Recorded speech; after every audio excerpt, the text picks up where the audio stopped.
you are, that you understand what we are uh, sharing with you. So I want to share some things with you about what I think uh, is going on around the world now. So I was thinking about love, and there is one thing we can read in the Bible. I think that's in the First Corinthians verse 13 of the chapter 13. And he said, and now these three remains: faith, hope, and love. But the greatest of all these is love. Uh, this is how I see this verse. So often when we read these things, we say, okay, it's mainly about love, about God who is love, and how it's very necessary for us to be able to connect with God's love. But there is much more than that, because when you read all the verse in this chapter, you discover that there is, sometimes you say, when I was a child, I speak like a child, I thought like a child, I reason like a child. But when I become old or adult, I set aside all that's made me to be a child. So there is like a move towards the end. So, and the same things happen here. Say faith, love, and hope. And out of these three that remains, that means when the times moves forward, there are things that will be dropped. When we move forward, things will be dropped. And then one of the things that we do drop, like human beings, like, you lost your strength when you get old. And then, but as a nations, when we move forward, there is, in the history of nations, the things that happened. And these things are to change the course of the history. It can be a crisis, like now what is happening around the world is a crisis. And this crisis we make, it's that at the end, the world will completely change, it will be transformed. And then the way we used to see life wouldn't be the same, because the crises have the power to shape the people, has the power to transform the people. And one of the things I have seen here is that as people, as a nation, as the cosmos moves toward its end, or moves toward its fullness, or moves toward a place where the existence or the life cannot more or can no longer be sustained by the individual, or the cosmos cannot be sustained by itself, then there is like a need for something that has to redeem or rescue both the individual or the earth. And one thing I'll say here, that as there is this move toward both the individual or I can say, as the individual or the cosmos moves toward um, its end, there is one of the way we can redeem or secure or save both the individual or the earth in a moment of a crisis. So how do we reason? And I say the crisis that happens to individual reveal who we are. If there is any crisis we go through, this crisis have a role to play, have to show who am I, or what are my value. Like the crisis has a role to play in one's life. So the crisis makes me to know who am I, and what are the value that I have used to make who or what I am. Like if there is a crisis in the world or in a cosmos, one of the things that the Christ have to do is like it would tell what is the reality of the cosmos. A cosmos that goes through the crisis, it's exposed to itself to realize what is its stage. A person or a human being who is going through a crisis, this crisis will help the person to realize who the person is, or to understand some of the value that makes the person. And once you understand the value, now you have options. Shall I reinforce this value that I have come to know through the crisis I have gone through, or do I have to change the course? So the Christ makes me to know who I am, and by knowing who I am, to understand the value I have used to build what I am. And now that I'm aware of who or what I am, then I have a choice to do. Should I continue on that same line, or should I change the course? So this is one of the things the crisis does. First, the crisis makes you to realize who you are, to be aware of what's your name, what's your identity, what's your vision, what's I value. And the two, you need to make a choice. Or should I continue along the same line, or should I change the course? Have my life been right, or it wasn't right? I need to change. So first, when we know that the life wasn't good, then we need to make it good. Then we need to change.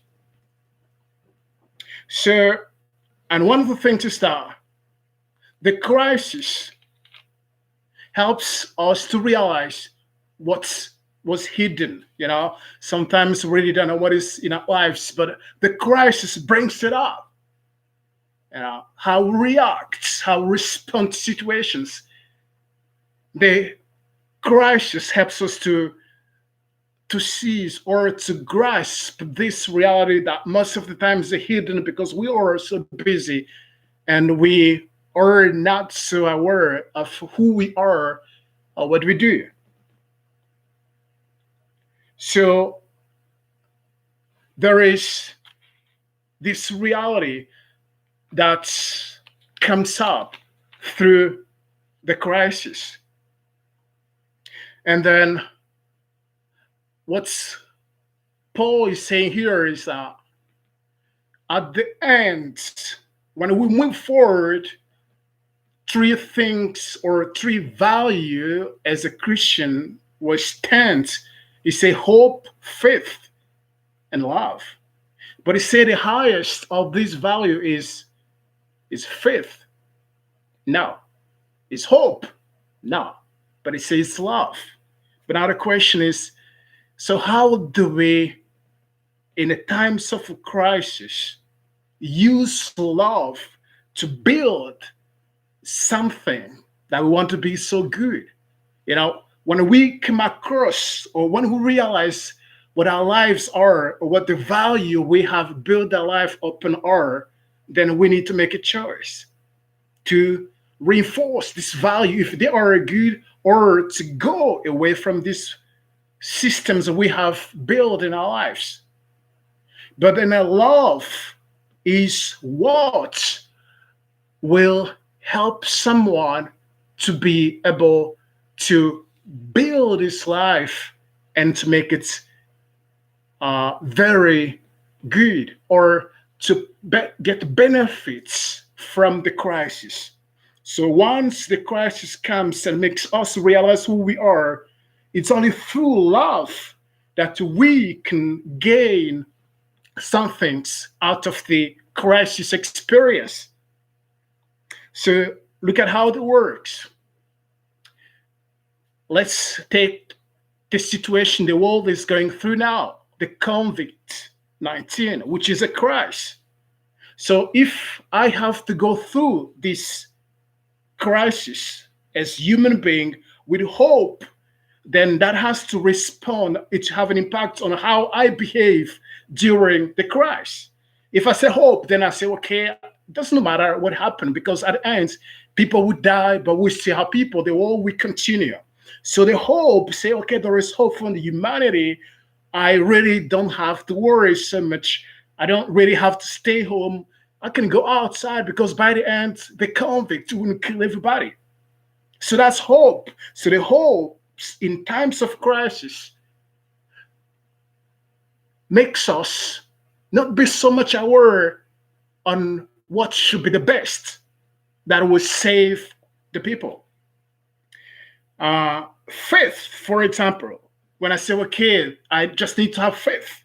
I can go outside and hug the people. Anyway, I believe that by God's grace, I wouldn't transfer or I wouldn't transmit the virus to anyone else. I believe I will not transmit the virus to anyone because of faith. I believe I'm not going to share something's wrong. But the truth is that when the people are tested and their value or who they are comes into their awareness, it's no faith, it's no hope that helps them to gain the best of their experience, but it's love. So love is what helps us to gain or to get the best out of the crisis experience. And now, what does the love say in this situation? The love says simple: you stay home. You stay home because by staying home, you preserve yourself, you protect yourself, but not just yourself, but you protect other people. That may not have the same hope like you, that may not have the same faith as you do. You stay home. So by staying home, you exploit the crisis positively by applying love principle. But now there is one of the things that comes out. You can stay home not because you love the people or because you love God, but you can also stay home simply because you are afraid to go out. Now, how do we know that I stay home because I love the people or because I'm afraid, I'm just scared to go outside? So, this is how we know. If it's because we love the people, then being away from the people or staying home, it's not the end. So we can stay home and still think, how much can we contribute to help the people? We can use the online or call someone on the phone, lift someone, encourage someone. So staying home, not based on a fear, but on love, keeps the door open by calling someone, lifting someone on the phone, or just sending a text or SMS or anything. This is how the staying home as a response to crisis, as a love for you and for the people, helps us to keep on going. And then I see the crisis as situation where the power shifts hands. So we have an option to focus on ourselves during the crisis or the dramatic situation or experience. But if we choose to stay just within ourselves, if we choose to just focus within ourselves through the crisis, then there is a risk for us that at the end of the crisis, we worsen our situation. So it will become very hard for us than before the crisis. If before the crisis, we have a certain space of power, then after the crisis, we will lose that space of power we had before the crisis. Why? Because love is not just what makes you to come out of the crisis is strong by keeping yourself and keeping the others, but also a sign that you have extended or expanded or confirmed your power. How does that work? Let's take an example. There was a crisis in heaven. Lord God had a crisis in heaven. They say, like in Isaiah 14, there was an angel that rebelled against God. So that rebellion created confusion on earth. And we have seen the people being able to create a sin. So the Lord has an option through the crisis. For option one, I have to stay in heaven and try to fix the crisis from the heaven. Option two, I need to go while fighting crisis, try to restore things here in heaven. I also have the same times to go to earth and to restore things at the same times. So we have an options. Through the crisis, people tend to concentrate on themselves. This is my home, this is my family, it's my work, it's just about me. But that's not really help. It doesn't help us to gain the best out of the experience of crisis. So what we have to do, like the same times we think about ourselves, we also have to think about the other. Because by thinking about the other through the crisis, it helps us to maintain the level, but also expand the level at the end of the crisis. So this helps the Lord. God in heaven, he was trying to fix the crisis in heaven, but instead concentrate all the forces in heaven, he came down on earth. So he combated, he fought on earth, and he won the earth. So God, who was in heaven, fighting opposition, came down on earth, fought and won and reconciled with the Lord God who was in heaven. So this makes it possible for the Lord to be the Lord God of the cosmos. That's why Jesus, when he was raised from the dead, he was the Lord of the cosmos, the universe.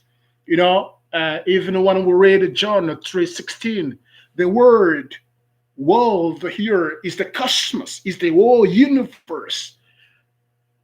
And it's the same thing for nation today. So nations are struck with coronavirus. So the nation had an option to concentrate all their strength to fight within their nation boundary the coronavirus. That's option one. But the option two is why they fight within the nation, their own nation. They need to project their power to help foreign nations which are also going through the same coronavirus. This is the same options. So by fighting coronavirus within the nation, their own nation, and expanding their power to help other nations who are also going through the same crisis, nation doing this will come at the end of the crisis stronger than the nations who only concentrate their strengths to try to protect their own nations. What I'm saying, if today the US, as the superpower, only concentrate its power to fight the conflicts within the US territory and forgot to extend help to foreign nations going through the same crisis, at the end of this crisis, US will lose much more of its influence. But now the question is like, when US loses its influence among nations, then we will have nations that will emerge. Like now we have China who is sending help to Italy. We have Russia who's sending help to Italy. But at the same time, there is coronavirus in China.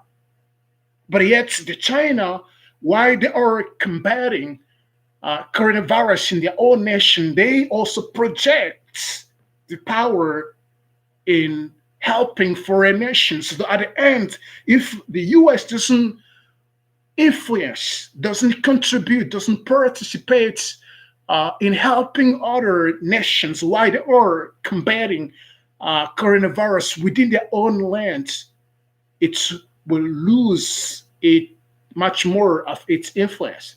So it's the same principle. The love move. God in heaven facing crisis, fought the crisis in heaven, but yet went down on earth. And what's happened here, he fought also the crisis in among human beings, the people. He came to help us. He took all the things here to make sure that we are helped, we are safe. So he won the battle here and in heaven. So it is the same things with us. It's the same principle that goes. So as we go through the crisis, which makes us to know or to realize who we are, and then we have to make a choice. Point two: do we have to build on that, or do we have to change? So as we change, love is the best option. It helps us to positively build and come away from the crisis with much more experience and the growth, not just for us, but for the people. And I wish we keep on going as we pray that nations, as we pray that people around the world should really understand that now more than ever, it's not the time for us to just display the hope or the faith by going out on the street and hugging people, because we believe that there is a power in us that will stop smithing the coronavirus.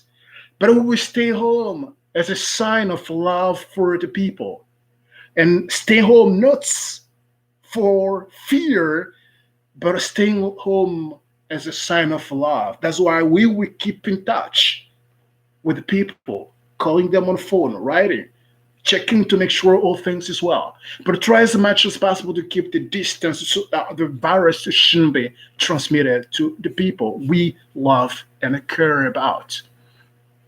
I hope this helped to understand that now the world is really going through something so severe, and then at the end, it will not be the same. But I also think that it's not just the world, but it's also individuals, people going through this wouldn't come out the same. So how do you go through this crisis? Do you know who you are? And once you know who you are, how do you respond to this? Because now we are aware of who we are and what our response is to this.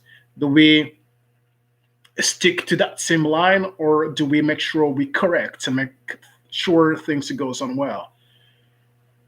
And as for love, we make sure that God's grace flow through us by staying home, but yet not out of fear or trauma or panic, but as a sign of love for the people. That's why we keep calling, writing, keep in contact with the people. May the Lord sustain you, guide you, protect you. And that briefly is what I want to share with you. So let me just pray with you. Father, we pray that as we are, the cosmos is going through this crisis. Almost every country now is touched with this reality. I also pray for the grace for us to have the hearts that mourn with those who are mourning. The hearts to understand, to share the pain, the burden, and to care for the people. I pray for that grace. And I also pray for the wisdom. And I also pray for your favor to respond and help the nations. In Jesus' name. Amen. So thank you, and God bless you. That was Roger. And then I just wanted to share this with you. God bless you and keep you strong, but keep you filled with love. Bless you and take care. Amen.